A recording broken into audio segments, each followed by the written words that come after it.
Hello, everyone, and welcome to another episode of Founders Grid, sponsored by Gaper.io. Today, we have Don Woodring. Don is the founder of Latinos.org, and he's also the founder of mentorship.CLUB. Don, welcome to the show.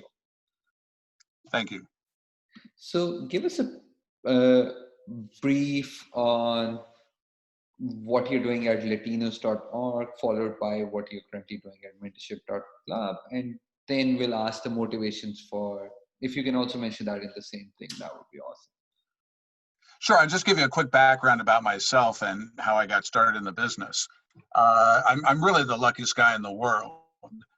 My mother was a drug addict and a alcoholic, and I'll tell you a little bit about my background because that is really what drove how I got started in the business and how I developed these two businesses.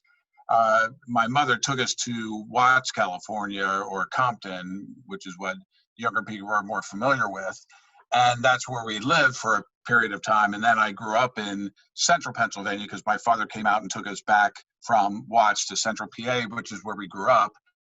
And then I was lucky, in spite of that and some other obstacles, I put myself through college. And then I was so lucky to be top national recruit by a Fortune 500 company. And then in spite of a lot of other obstacles that I faced through my life, I was able to be selected by a Fortune 500 company as a top national recruit. And then I had some really outstanding mentors throughout my professional career. And my mentors were some of the best business minds in the country. So that was like the CEO of DHL, the CEO of Colt Manufacturing, the guns, and the founder, CEO, and chairman of a Fortune 500 company, the former co-chairman of Ernst & Young, some of the best business minds, a man who made his fortune and his reputation as one of the best business minds on Wall Street, and those kinds of people. And then eventually I became the CEO of a public company at the age of 39. So when I worked with our board of directors, who could have sat on the board of any public company, eventually we sold that business. And then I found myself in a position where I decided I was in the process of a divorce. And so I started a couple of companies, and one of which was Latinos.org, because when I got a scholarship to study abroad, I studied in Mexico. And one of my best life lessons was when all of the prejudice was against me, because as my younger son said one time, he said a word in Spanish and the woman in front of him said, "Oh my gosh, you've got a great accent." He said, "Well, my father's whiter than sour cream, but he does speak Spanish fluently." But that was where all of the prejudice was against me, which is one of the best life lessons I had. And in fact, I think for an American, one of the requirements I think of every American should be to live in a country where the prejudice is against them. So I started Latinos.org to really pay back some of those life lessons that I had, because the way I was treated in Mexico at the end of the day was really outstanding. And that also spilled over to when one day I was sitting in my office thinking how lucky I was because I grew up in central Pennsylvania. And when I looked back on my career and of all of the gifts that I was given by having that outstanding mentorship by some of the best business minds in the country. So what I did was I made a list of the CEOs I knew, which was 250. So I called a few of them, and without exception, they all agreed to be mentors. So I created this platform where we would give opportunities for people to have access not only to one mentor, but to be able to ask questions and get feedback from multiple mentors to their questions. So for example, if you want to start, say, for example, a fashion industry, and if it's a startup business, so Stephanie von Wadsdorf, who's really one of my best friends, she started a company called fig.com. And she used to work for a company called Tory Burch, who's one of the best fashion industries and designers across the world.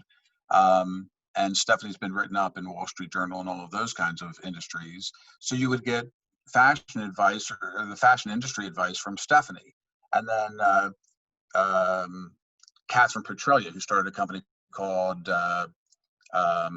cabbage.com, who lends money to startups. And then you'd get advice from Vicky Cantrell, who's a very well-known person in the retail industry. So not only would you get feedback from one of those people, but from multiple people like that. So that's how I started those companies. Got it. Got it. Sorry, I'm just putting my videos on pause and everything because I've been getting a lag since morning, so I'm just saving up on the bandwidth. So Right. yeah. So which brings me to the next question. Trying to make the conversation much more relevant to recent times in regards to COVID, and it has affected a lot of jobs. Many of the individuals are not going to get back their jobs. So how do you see that Yes. going forward?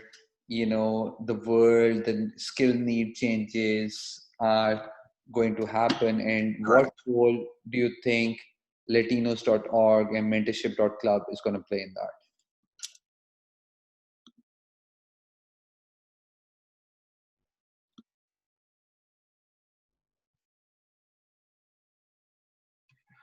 Well, I think it'll have more impact towards the mentorship.club than the latinos.org. Latinos.org news, and really unbiased news. I mean, today in our political environment, you can't help but die for news that is unbiased. Mentorship.club, one of the things that I find unusual is when you take a look at that in the entrepreneur arena, around a third of the businesses are started by, say,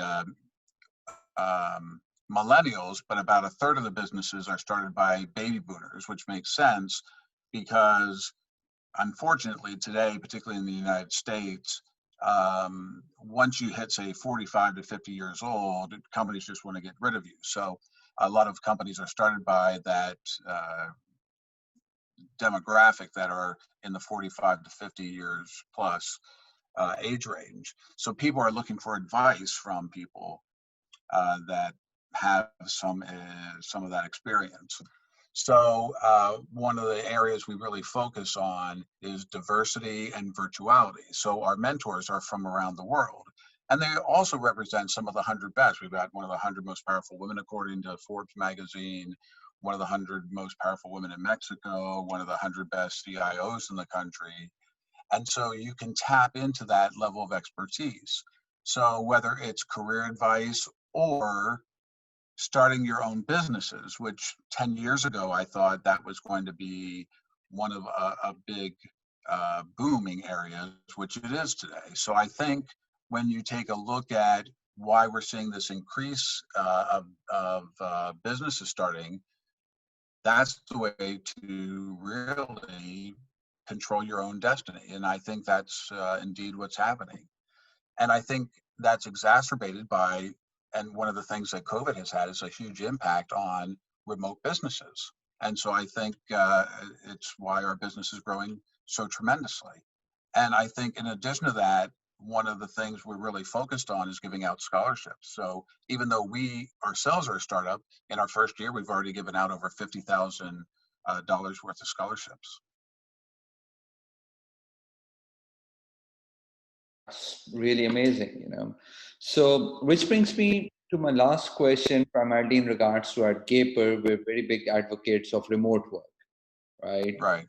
So, as a founder, you're supposed to wear multiple hats, from talking to customers, community development team, marketing team, outreach team, and founders are supposed to be workaholics. So, Yes. so the usual reminder to them for the work-life balance used to be when they got back home, okay, maybe you can switch off from work for some time, right? Right. So how, as a founder, you're dealing with that, the work-life balance? Because, if you go on for like 18 hours, then you can also push the team to work for like 15 hours or 17 hours, right? Because you'll be, hey, hi guys, what. So how are you able to keep that balance and the mental health and everything, and yet keep on growing? Yeah, I would say I would be lying if I would tell you that I still don't struggle with maintaining that work-life balance. And if I still don't struggle with keeping my phone off, sleeping with my phone right next to me at the bedside. One of the things that can tell you that even about a year and a half ago, I was talking to one of the people I mentor out of Scotland, and this young man was 22 years old, and he had asked me, and this is like a year and a half, 2 years ago. He said, "Don, what's your real purpose? Not passion." He said, "Purpose." And I said to him, "Well, Lewis, I'm going to have to get back to you on that." And I really had to sit back and really think, what is my real purpose? And when I really sat back and thought about that, I had to really consider my purpose and also about my work-life balance. And that's really one of the things that really kicked off this mentorship.CLUB business. Because one time I worked with a gentleman who used to be the president of Suntory Beam, who makes Maker's Mark, Jim Beam, all of those global alcohol brands. And one time Tim said to me, "Don, someday I think you're really going to be, I think you have a real purpose and a real passion for teaching people." And he said, "One day you'll really do that." And I also took that into account. And that's really what started me thinking about this mentorship.club business, because I thought, if I were to take all of these learnings that I've had and not pass them on to other people, and not take all of these contacts that I have and not put together some kind of a platform to allow other people to take advantage of that, it would really be a sin. So that's why I really took that to account, that conversation, that question that Lewis had for me, and really created that for that platform for other people to take advantage of. And then in addition to that, I really had to think about my work-life balance. And I've really worked hard to try and create that. Although it's difficult, I think, for any entrepreneur to do that. So you really have to, I think, schedule that into your work-life balance. I think, and I really have to schedule it like, tomorrow I'm going to do nothing. I have to schedule it into my work or into my week.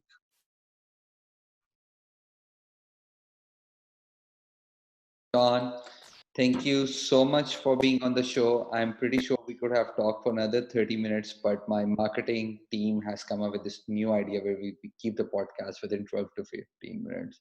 Thank you so much. Right. Take care of yourself and stay safe. And you too. And thank you so much. I really appreciate it.